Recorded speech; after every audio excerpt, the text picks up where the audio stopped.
పల్లవి. శివయ్యకు పుస్తకాలు తప్ప నా అనేవాళ్లు లేరు. కలము, పుస్తకమే అతని స్నేహితులు. ఆ ఇద్దరూ కారాగారంలో లేరు. దాంతో మరింత ఒంటరివాడయ్యాడతను. సూర్యోదయ, సూర్యాస్తమయాలు చూస్తూ రోజుల్ని గడపసాగాడు.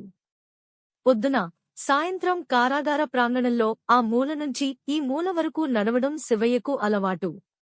ఆకాశాన్ని అంటుతున్న కారాగారం రాతిగోడల్ని చూస్తూ, వాటిని చేత్తో రాస్తూ నడవడం అంటే అతనికి చెప్పలేనంత ఇష్టం. ఎన్ని రాళ్లతో గోడను నిర్మించారో శివయ్యకు బాగా తెలుసు. నిద్రలో అడిగినా వాటి సంఖ్య చెబుతాడతను. రాళ్లను లెక్కపెట్టడమే పెద్ద పనిగా పెట్టుకుని నడుస్తున్నాడతను. ఎప్పట్లాగే రాళ్లను లెక్క పెట్టుకుంటూ ఓ రోజు నడుస్తున్నాడు శివయ్య. నడుస్తూ నడుస్తూ కాలెత్తి వేయబోయి ఒక చోట ఆగిపోయాడు. ఆశ్చర్యంగా చూశాడు. గోడకి గల రెండు రాళ్ల మధ్య నుంచి చిన్న మొక్క మొలుచుకొచ్చింది. చిటికెన వేలంత మొక్క, లేతగా గోధుమరంగులో ఉండి నూగుతో ఉంది. కాలెత్తి దాన్ని నలిపి పారేద్దామనుకున్నాడు. కాలు రాలేదు. చేయెత్తి పెరికి పారేద్దామనుకున్నాడు. చేయి రాలేదు. వంగి జాగ్రత్తగా మొక్కను పరిశీలించాడు శివయ్య. విత్తనాన్ని చీల్చుకుని వచ్చింది మొక్క. రెండుగా చీలి విత్తనం కనిపిస్తోంది. ఏం విత్తనమో ఏమో, ఎదగని అనుకున్నాడు. తిరిగి వచ్చేశాడు. రాత్రి అంతా దాని గురించే ఆలోచిస్తూ పడుకున్నాడు. తెల్లారింది. నడక మొదలెట్టాడు. ఇటునుంచి నడిచి వెళ్తే మొక్కని ముందుగా చూడలేమని అటుగా నడక సాగించాడు. మొక్క దగ్గరకు తొందరగా చేరుకున్నాడు. చూశాడు దాన్ని. మొక్క ఆకు తొడిగింది. రెండు చిన్ని ఆకులు పుట్టుకొచ్చాయి. నిన్నటి కన్నా ఈ రోజు బాగుంది. మొక్క పచ్చగా ఉంది. దృఢంగా ఉంది. చాలాసేపు దాన్ని గమనిస్తూనే నిల్చున్నాడక్కడ. మొక్కలోని అణువణువును గుర్తించాడు శివయ్య. అంటి అంటనట్టుగా చేతిని తాకించి మొక్కను నిమిరాడు. వెను తిరిగాడు. ఆ రోజు నుంచి రోజూ మొక్కను చూడడం దినచర్యలో భాగం చేసుకున్నాడు శివయ్య. చలికి అది వణికిపోతుంటే బాధపడేవాడు. ఎండకు ఎండిపోతుంటే భయపడేవాడు. బాధపడుతూ, భయపడుతూ ఏ మేరకు మొక్క ఎదిగిందీ లేనిదీ గమనించేవాడు. ఒకరోజు కారాగార అధ్యక్షుడు మొక్క ఉన్న చోట నిల్చుని శివయ్యకు కనిపించాడు. అతను కారాగారాన్ని పరిశీలిస్తున్నాడనిపించింది. మొక్కను అనుమానంగా చూసి కాలి జోడుతో నలిపి పారేస్తాడేమోనని భయపడ్డాడు శివయ్య. లేదంటే పెరికి పారేస్తాడని కంగారు పడ్డాడు. అతడు కంగారు పడ్డట్టే అయింది. అధ్యక్షుడు మొక్కను నలిపి పారేయడమో, పెరికి పారేయడమో చేయలేదుగాని దానిమీద పొక్కిలించిన నీటిని ఉమ్మిశాడు. అది చూసి భరించలేకపోయాడు శివయ్య. అయ్యగారు అంటూ గట్టిగా అరిచాడు. పరుగున చేరుకున్నాడక్కడికి. ఏమైందయ్యా, ఎందుకా గావుకేక? అడిగాడు అధ్యక్షుడు. సమాధానంగా మొక్కను చూశాడు శివయ్య. అధ్యక్షుడు కూడా మొక్కను గమనించాడప్పుడు. మరేం లేదయ్యా. ఈ మొక్కంటే నాకు చాలా ఇష్టం. దీన్నేం చేయకండయ్యా. చేతులు జోడించి నమస్కరించాడు శివయ్య. ఏం చేస్తాను, నేనేం చెయ్యను, అదే చస్తుంది.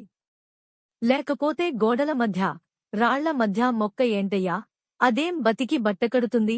అడిగాడు అధ్యక్షుడు. ఆ అడగడంలో కసురుకోవడం ఉంది. తప్పు చేసినవాడిలా తల వంచుకున్నాడు శివయ్య. ఇంత చిన్న మొక్కమీద ఎంత ప్రేమ ఉన్నవాడివి, అంత పెద్ద మహారాజుకి ద్రోహం ఎలా తలపెట్టావు? నాకేమీ అంతుచిక్కట్లేదు అన్నాడు అధ్యక్షుడు. జాగ్రత్త అన్నాడు అంతలోనే. ఆ హెచ్చరిక తన గురించా, మొక్కను గురించా అన్నది అర్థం కాలేదు శివయ్యకు. అధ్యక్షుడు వెళ్లిపోయాడక్కడ్నుంచి. వెళ్లిపోయిన అధ్యక్షుణ్ణి ఓసారి చూసి తర్వాత మొక్కను ప్రేమగా చూశాడు శివయ్య. సున్నితంగా దాన్ని నిమిరాడు. పల్లవి అని పిలిచాడు. 2 రోజులైంది దానికి ఆ పేరు పెట్టి. ఆ పేరుతో ఇప్పటిదాకా పిలవలేదు. ఇదే మొదటిసారిగా పిలవడం. పిలిచి పొంగిపోయాడు. పల్లవిని చూడనిదే పొద్దుపోవడం లేదు శివయ్యకు. అది ఎదుగుతోంటే ఆనందిస్తున్నాడు. మొగ్గ తొడుగుతోంటే మురిసిపోతున్నాడు. ఒకసారి అటుగా కారాగార అధ్యక్షుని గుర్రం వచ్చింది. సన్నగా పరుగుదీయసాగింది.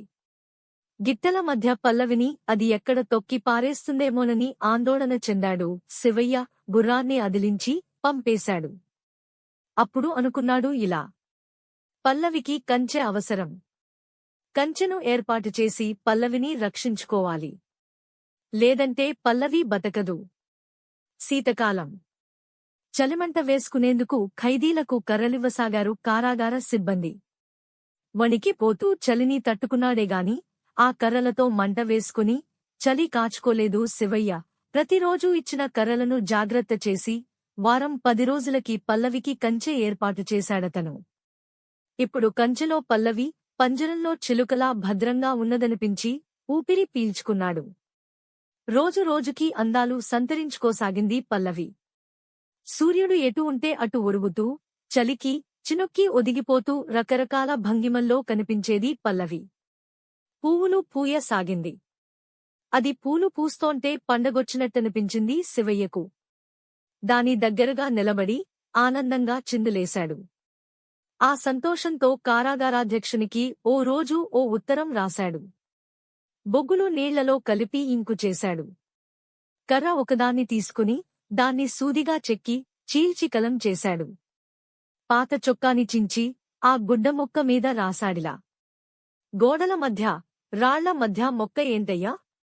అదేం బతికి బట్టకడుతుందన్నారు. కట్టిందయ్యా, పూలు పూస్తోందిప్పుడు. వచ్చి చూడండయ్యా. రోజుకి 20-30 పువ్వులు పూసేది మొక్క. ఆ పువ్వుల్ని కారాగార సిబ్బందికి కానుకగా ఇచ్చేవాడు శివయ్య. ఒక్కొక్కసారి పువ్వులన్నీ కారాగారాధ్యక్షుని కూతురు చిన్ని చేతినిండా పోసి ఇలా అనేవాడు: తీసుకెళ్లి పూలజడ వేసుకో. పూలజడతో చిన్ని కనిపిస్తే శివయ్య మహదానందపడేవాడు. ఈలలు వేసి పాటలు పాడేవాడు.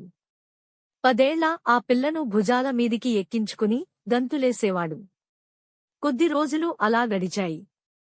తర్వాత ఓ రోజు పల్లవిని చూసి బెంగపెట్టుకున్నాడు శివయ్య. పల్లవి వాడిపోతూ కనిపించింది. దోసెళ్లతో నీరు తెచ్చిపోసినా లాభం లేకపోయింది. ఆకులు వసివాడిపోసాగాయి. అధ్యక్షుడు అన్నట్టుగా రాళ్ల మధ్య పల్లవి బతకలేదనిపించింది శివయ్యకు. రాళ్లను తొలగిస్తే బతుకుతుందనిపించింది. అది సాధ్యమా? గోడలు తొలిచి రాళ్లను వేరుచేసే అధికారం ఎవరికి ఉంది? బాగా ఆలోచించాడు శివయ్య. కారాగార అధ్యక్షుణ్ణి కలిశాడు. మొక్క సంగతి మెత్తమెత్తగా చెప్పాడతనికి. గోడలను కూలదోసి రాళ్లను వేరు చేయాలన్నాడు. పల్లవికి బతుకు ప్రసాదించమని వేడుకున్నాడు. కూతురు చిన్ని పూలజడ చూసినప్పటినుంచి పల్లవి అంటే ప్రేమ పెరిగింది అధ్యక్షునికి. ఆ ప్రేమతోనే దానిని కారాగారంలో పెరగనిచ్చాడు. లేదంటే ఎప్పుడో పెరికి పారేసేవాడు. కారాగారం గోడల్ని చీల్చుకుని వచ్చేందుకు చీమలే సాహసించవు. అలాంటిది మొక్కలు, మొక్కలతో పాటు పువ్వులు, వాటితో పాటు సీతాకోకచిలుకలు, తేనెటీగలు వచ్చేందుకు సాహసిస్తే ఊరుకుంటాడా? ఊరుకోడుగాక ఊరుకోడు. అయినా ఊరుకున్నాడంటే దానికి కారణం చిన్ని పూలజడే. ఆ పూలజడ మీది ప్రేమతోనే శివయ్య వేదనంతా విన్నాడతను. విని ఇలా అన్నాడు: కారాగారం గోడలు తవ్వడం, గోడలోని రాళ్లను వేరుచేయడం నా వల్ల అయ్యే పని కాదు. నేను చెబితే జరగదది. అందుకు రాజుగారు అంగీకరించాలి. వారు ఆజ్ఞాపించాలి. అప్పుడు జరుగుతున్నది. అయితే అది కూడా జరిగే పని కాదు. నీ పల్లవి కోసం రాజుగారు గోడలు తవ్వమని ఆజ్ఞాపించరు. అందుకని జరగని పనుల గురించి ఆలోచించి బుర్ర పాడు చేసుకోకు. వెళ్ళు. తిరిగాడు శివయ్య. పడుకున్నాడేగాని నిద్రలేదతనికి. పల్లవి చనిపోవడం ఖాయం. పువ్వులు ఎండిపోతున్నాయి. ఆకులు రాలిపోతున్నాయి. ఎంతోకాలం బతకదనుకున్నాడతను. అయినా అది బతకాలి.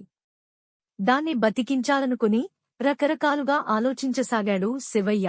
ఆ ఆలోచనలో ఓ ఆలోచన. అధ్యక్షుడు చెప్పినట్టుగా విషయాన్ని మహారాజు చంద్రవర్మకే విన్నవిస్తే అనుకున్నాడు. అనుకున్నదే ఆలస్యం. ఆచరణలో పెట్టాడు దాన్ని. చొక్కా గుడ్డమీద పల్లవి గురించి వివరంగా బొగ్గు సిరాతో రాశాడు. దానిని చిన్నికి అందజేశాడు. నీ పూలజడ కోసం నువ్వు పల్లవిని బతికించాలన్నాడు. ఉత్తరాన్ని ఎలాగైనా మహారాజుకి అందించాలన్నాడు. నాన్నకి చెబుతా, నాన్న ఎలా చెబితే అలా అన్నది చిన్ని. 2 రోజులు అయింది చిన్ని ఆ మాటలు చెప్పి. చిన్ని తండ్రికి చెప్పిందో లేదో తెలియదు. కారాగారాధ్యక్షుడిగా తండ్రి అందుకు ఒప్పుకున్నాడో లేదో తెలియదు. ఒకవేళ ఒప్పుకుని ఉత్తరాన్ని రాజుగారికి చేర్చాలనుకుందాం అనుకుంటే మహారాజు ఈపాటికి చర్యలు తీసుకోవాలి కదా. లేదు. లేదంటే ఏ పని జరగలేదన్నమాట. పల్లవి ఆఖరిదశలో ఉన్నదని గ్రహించి కన్నీరు పెట్టుకున్నాడు శివయ్య. ఏడుస్తూనే పడుకున్నాడు. ఎప్పుడు నిద్ర పట్టిందో ఏమో. గాఢంగా నిద్ర పట్టేసింది. ఒక్కసారిగా మెలకువ వచ్చింది. పెద్ద పెద్ద శబ్దాలు వినవచ్చాయి. తెల్లారిపోయిందప్పటికే. కిటికీలోంచి వెలుగు పడుతోంది. లేచి కిటికీలోంచి శబ్దాలు వినవచ్చిన వైపు చూశాడు శివయ్య. కారాగారం గోడలు కూలదోస్తున్నారు. రాళ్లను వేరు చేస్తున్నారు. పల్లవిని కాపాడే ప్రయత్నాల్లో ఉన్నారు సైనికులు. పల్లవి పల్లవి అంటూ పరిగెత్తుకుని వచ్చాడక్కడికి శివయ్య. ఆనంద బాష్పాలతో ఉబ్బి తబ్బిబ్బు కాసాగాడు. అతన్ని మహారాజు చంద్రవర్మ సహా అతని భార్య చూసింది. మహారాజుతో ఇలా అన్నదామె. ఓ చిన్న మొక్కను ఇంతగా అభిమానించే ఈ వ్యక్తి మీకు ద్రోహం తలపెట్టాడంటే నమ్మశక్యంగా లేదు. ఎక్కడో ఏదో తప్పు జరిగింది ప్రభూ. దాన్ని సరిదిద్దండి. దయచేసి ముందు ఇతన్ని విడిచిపెట్టండి. రాణి చెప్పిన దాంట్లో నిజం ఉన్నదనిపించింది చంద్రవర్మకి. శివయ్యను కారాగారం నుంచి విడుదల చేశాడు. విడుదల అయినా పల్లవిని మరచిపోలేదు శివయ్య. కారాగారం గోడల ఎత్తును మించి ఎదిగిన పల్లవిని రోజూ బయటినుంచి చూస్తూ ఆనందించసాగాడు. అతను వచ్చినప్పుడల్లా పువ్వులతో పల్లవి ఊగిపోయేది. పుష్పాభిషేకం చేసి శివయ్యను పలకరించేది.